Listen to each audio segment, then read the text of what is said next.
Hallelujah. स्वागत है आप सबका मेरी भविष्यवाणियों की पुस्तक में। तो आइए हम आज के पवित्र वचन को पढ़ेंगे जो कि परमेश्वर के दास प्रेरित अंकुर यूसुफ नरूला जी के द्वारा लिखा गया है।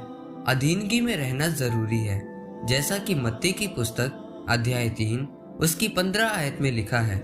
यीशु ने उसको यह उत्तर दिया, अब तो ऐसा ही होने दे, क्योंकि हमें इसी रीति से सब धार्मिकता को पूरा करना उचित है।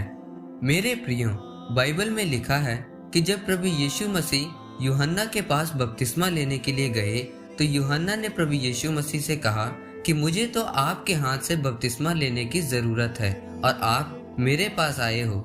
लेकिन प्रभु यीशु मसीह ने उससे कहा कि अभी ऐसा ही होने दे, क्योंकि हमें इसी रीति से सब धार्मिकता को पूरा करना उचित है। मेरे प्रियो, प्रभु यीशु मसीह जानते थे कि इस धरती के ऊपर उन्हें परमेश्वर से आशीष लेने के लिए अधीनगी की जरूरत है।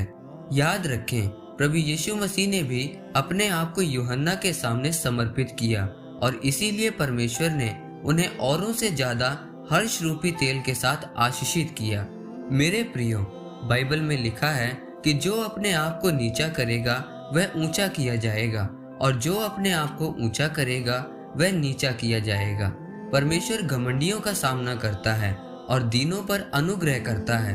जब प्रभु यीशु मसीह बपतिस्मा लेने के लिए गए तो वह सब की तरह लाइन में गए, लेकिन यूहन्ना ने उनको पहचान लिया था, क्योंकि जब वह अनुग्रह के साथ चल रहे थे तो आसमान भी उनकी गवाही देने के लिए खुल गया था कि ये मेरा प्रिय पुत्र है, इससे मैं प्रसन्न हूँ। परमेश्वर के वचन में लिखा है कि परमेश्वर के हाथ के नीचे दीनता से रहें, अधीनगी में रहें, ताकि वह उचित समय पर आपको बढ़ा सके। याद रखें, जिस तरह प्रभु यीशु मसीह अपनी 30 साल की उम्र तक अपने माता पिता के अधीन रहे और उनके साथ सहयोगी बने, आपको भी अधीनगी में रहने की जरूरत है, क्योंकि जो अपने आप को नम्र नहीं कर सकता वह परमेश्वर से आशीष भी नहीं ले सकता।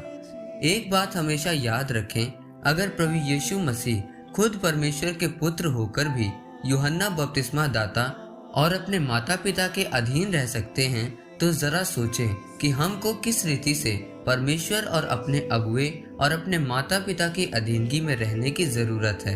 एक बात हमेशा याद रखें, आप प्रेम के बिना अधीनगी में कभी नहीं रह सकते। जब आप परमेश्वर से प्रेम रखते हुए अधीनगी में चलते जाते हैं तो फिर आप परमेश्वर के द्वारा ऊंचे किए जाते हैं और लंबा चलते हैं। जब एक औरत अपने पति से प्रेम नहीं करती तो वह अपने पति के अधीन भी नहीं रह सकती।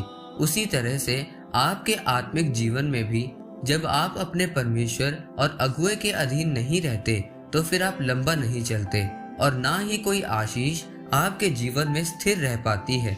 इसीलिए आज आपको परमेश्वर से प्रेम रखने की जरूरत है, क्योंकि अगर आप परमेश्वर से प्रेम रखेंगे तो आप उसके अधीन भी रहेंगे और आज्ञाओं को भी मानेंगे। फिर आपकी छवि और फल दूसरों के सामने परमेश्वर की एक गवाही होंगे। परमेश्वर इस वचन के द्वारा आपको आशीषित करे। आमीन। आइए परमेश्वर के दास के द्वारा लिखे गए इस अंगीकार को आप मेरे साथ एक मन होकर करें। सर्वशक्तिमान परमेश्वर, मैं इस वचन के लिए आपका धन्यवाद करता हूँ। परमेश्वर, मैं अंगीकार करता हूँ कि मैं आपसे प्रेम करता हुआ आपके और अपने अगुए के अधीन रहूंगा, प्रभु यीशु मसीह के नाम में। आमीन। परमेश्वर आप सबको आज के वचन के ऊपर मनन करने के द्वारा आशीषित करे। आमीन।